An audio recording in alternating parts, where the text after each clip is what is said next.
Good morning, everybody. Uneducated economist here. So it's kind of funny. Like, a lot of people ask me, is it's like, how come you work retail? How come you don't go find a better job? Like, why don't you go get paid more to do something more with like the economic knowledge that you have picked up? And I have to tell you, a lot of what I've learned about economics was studying the different theories and then applying them to my day job and watching what takes place during the day and with what my customers are purchasing, what kind of customers I'm getting in, what kind of phone calls I get coming through, the conversations that I have with my vendors. There is a lot of economic data to be had by working a retail job. And I'm not saying like, I'm destined to work retail or something like that, but it's a pretty good job that I have, and it pays the bills, and it has insurance. I have some benefits that come with it. I'm in a community that I love. I like the job itself. I get all this knowledge from it. I don't know why I would change. Like, it's a pretty easy thing to do. Like, if you want your bills to be paid, you just show up every day. How hard is that? Like, I don't understand when people say it's so hard to make it nowadays. No, it's not hard to make it. It's hard to make it good. It's not hard to make it. You can make it. Anybody can make it. I was looking at a Facebook post of a friend of mine. She's in her early 20s, and it's funny. She's talking about how like she's getting into burnout and how there's like this. It's difficult for her to make ends meet. And I'm like, welcome to adulthood. I mean, I don't know what to tell you. That's the way it's gonna be. And it was just like, she goes on to say like, oh, I don't know if I can handle the trauma from all this. And it was like, oh, you ain't seen nothing yet. You're just getting started. You ain't seen trauma, right? It ain't hard to make it in this world. All you have to do is just show up every day. That's it. And I've seen people show up every day and hardly do anything and do it for years. Like, they don't, like, it's no wonder why they're in the position that they are in. They don't think about advancing themselves. They don't think about what they're going to do after work to try and grow as a person, whether they're taking classes or studying something or working on a business or doing art or just something. Instead, they just go home and get drunk and watch TV for the rest of the night until 8 o'clock the next morning, where they go and stand as a zombie again. This is the life of a lot of people, and it's not hard to do it. Right? It's not good, but it isn't hard. So I do have to question what it is that people are doing out there with their lives, even if you are working just a simple retail job. I mean, are you trying to do hobby farming like I was before I got the YouTube channel? Because people tell me all the time, dude, not everybody can have a YouTube channel. No, everybody can have a YouTube channel. It's a free platform for anybody to use. Not anybody can do a good fun video for everybody to watch. Not anybody can be entertaining on a YouTube channel, but anybody can start a YouTube channel. The idea that not everybody can do it is incorrect. You can't think that way. If you want a good YouTube channel and you want to have a popular YouTube channel and you want to monetize your YouTube channel, you have to start with making a good video. And then people have to watch that video. And if people watch it, then you make another video and you get 2 people to watch it. And then you get 4 people to watch it. And that's how you do it. And then eventually you build a channel that you have this huge following from, and you're amazed by it. But yet, when you go back and you think about how you got there, it's not a surprise. I mean, you put dedication to putting videos out every single day talking about economics that in an entertaining fashion, then no, it's not a surprise. It's not a surprise at all. So, anyway, let's talk about economics for just a minute, now that I've gone on with 4 minutes of bullshit. Anyhow, wanted to share an article with you guys talking about trucking industry. Right? And it's talking about, this is a great article too, because the author of this article, I believe it was from FreightWaves, he talks about like the leading indicators into a recession, like the things that he had seen prior to like the news that was coming out. And that's the same thing that I experienced working retail. Like, I've noticed that retail had died off about 2 months ago dramatically, but it had been tapering off significantly for the previous 4 or 5 months. Like, even the boss had come to me, I think it was towards the end of August, and he said, man, why does it feel like a November weekend right now? like things should have been happening, popping, but it was just kind of okay business. And like I said, it's really dramatically tapered off since then. That's on the retail side of things. The building end of things, like for those of you who don't know, I work a retail lumberyard hardware store. We do building supplies for, for our business. And the building industry, that seems to be holding pretty steady. But the retail is just like the phone calls are not coming in like they once were. We're not getting like the regular special orders of like doors and windows and stuff. And like the smaller ones, like the house package ones, are still coming in. And I got to thinking about this a little bit, and I was just like, man, the stimulus is coming to an end. This is it. Like the quantitative easing, the accommodative monetary policies, these are coming to an end, and it's going to become tighter and harder and more difficult from this point on. And now, if you go and you think about like how much stuff had been purchased for the last year, like all the accumulated stuff, right? Well, how much of that stuff do you need to buy again? Like, how many more TVs do you need to get? How many more, stationary bicycles? How much more furniture? I mean, these things, you just don't need that many of them anymore. And when there was this huge demand for this stuff, it just wiped out inventories. The demand for that stuff was huge as the replenishment started to take place. The only problem was you cut the supply chain and nobody could travel. That drove the demand even higher. This was all false demand. We talked about this in the bullwhip effect in yesterday's video. Now, you can go to look at trucking, and the demand for trucking shows the demand for how much stuff there is out there, because you need to move this stuff around. So the demand for trucking just went through the roof.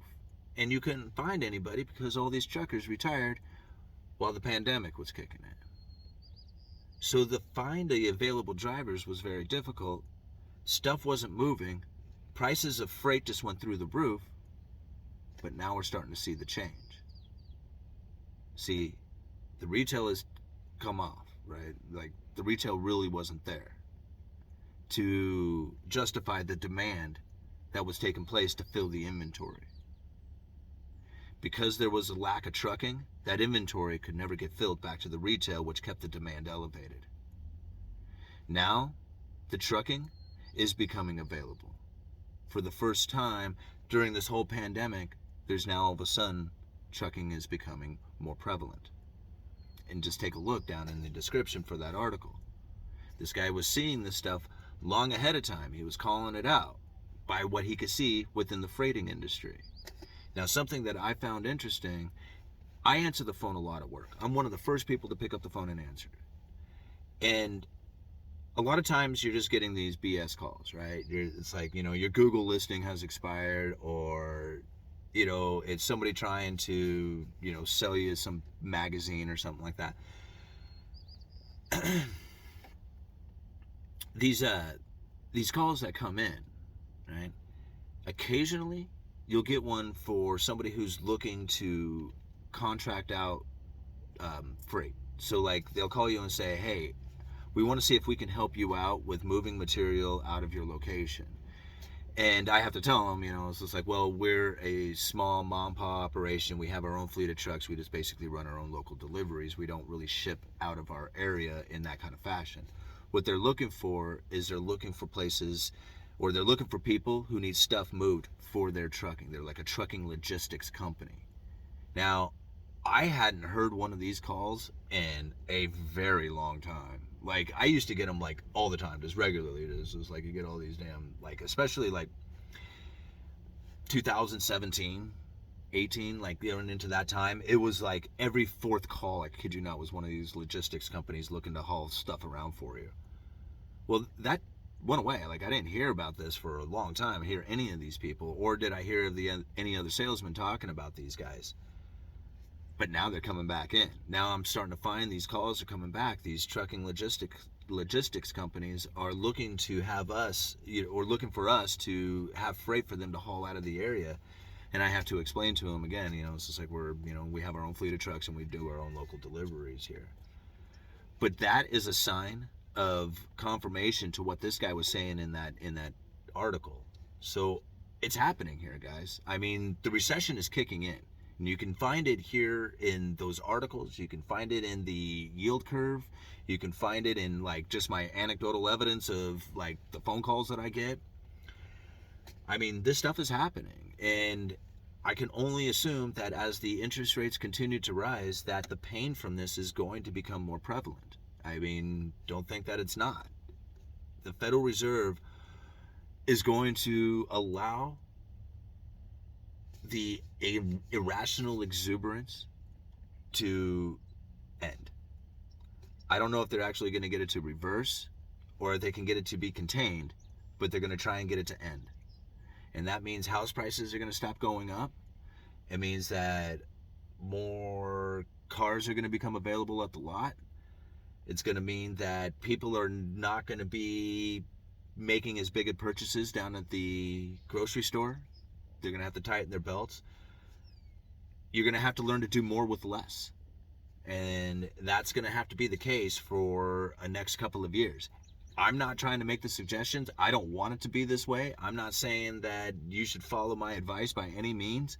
I'm just saying what I feel coming from the Federal Reserve. And people say they're never going to raise interest rates. Yes, they are. I said it the day that they started dropping interest rates, when they go to reverse this dropping of interest rates, and people said I was crazy.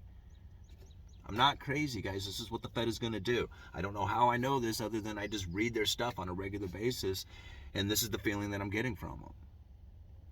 We knew that back in 2018, from that speech that John Williams had given talking about monetary policy for a low neutral rate world, I knew that they were going to end up doing something. I didn't think it was going to be a pandemic. I didn't think they were going to blame it on that. I don't necessarily think that the pandemic was created for a purpose of controlling the planet, like a lot of people are conspiracied out on thinking. But man, was it a great convenient little thing for them to use right at the time that monetary policy was about ready to crash. The whole system was getting ready to go into a deep, dark recession. And if they did not have the pandemic to use as the unusual and exigent circumstances to create all those special purpose vehicles, what were they going to do? Thank God the Fed had the pandemic, right? Thank God the government had the pandemic to use in order to have the unusual and exigent circumstance to save the economy once again. Now, I don't know if you want to take that as a conspiracy theory or not. It's just what happened. Now, I knew that the Fed was going to try and raise interest rates. Raise the inflation rate. I said it a long time ago that they were going to let inflation run extra hot for extra long for an extended period of time. I said it before the very first talk of inflation, or even before the pandemic started. I talked about it from that John Williams speech back in 2018 when he gave it. This stuff is, I don't want to be the conspiracy theorist who said, like, man, they did this on purpose. But man, did they not know how to use it? Did they not know how to use it? Think about what's about ready to come. They said that they were going to let inflation run extra hot for an extended period of time so they can get the interest rates up. They want to raise the interest rates so that they have some sort of ammo the next time that there is a recession or downturn in the economy. They can drop interest rates to try and stimulate the economy. It's the same game they play every single time. It's just different rules and different arena and different equipment. But it's what they need to do.